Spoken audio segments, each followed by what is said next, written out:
Mayo?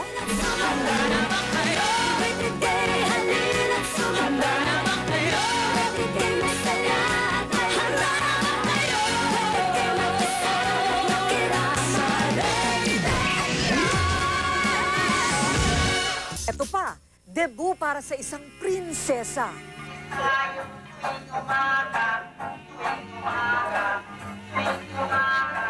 18 cakes, 18 gowns sa 3 set ng 18 roses. Ang nakalululang selebrasyon ng debutante en grande.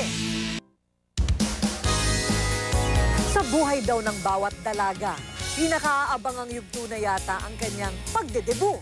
At hindi ito makukumpleto kung walang selebrasyon. Pero selebrasyong may 18 gowns na papalit-palit, 18 cake at tila napakalaki ang ginastos. Pang prinsesa.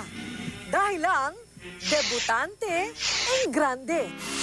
Dapat po hindi sila matakot na kakaiba sila, unique sila.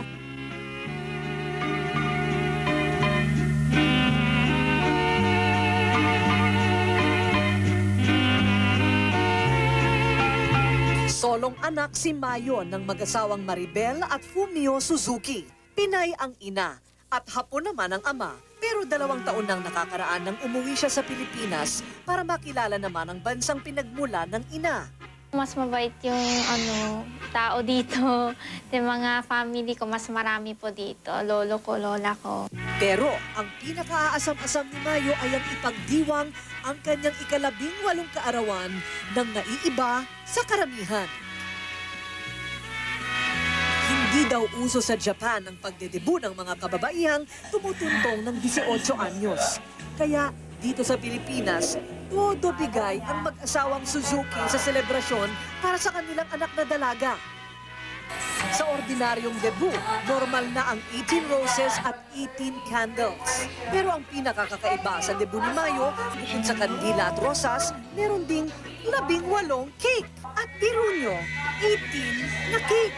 Ang dami yata nun, na?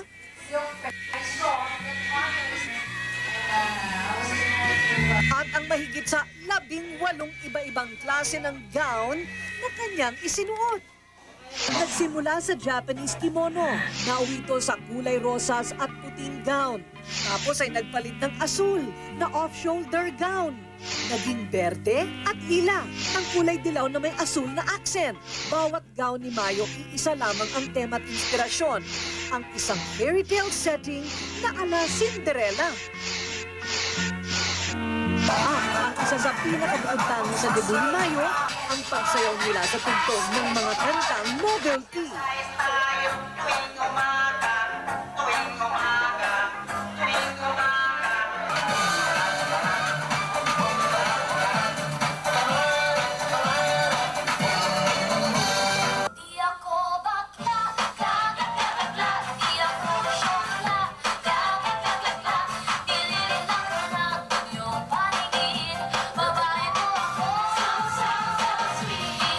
Ang isang hindi malilimutang pagdiriwang para sa isang nag-iisang prinsesa.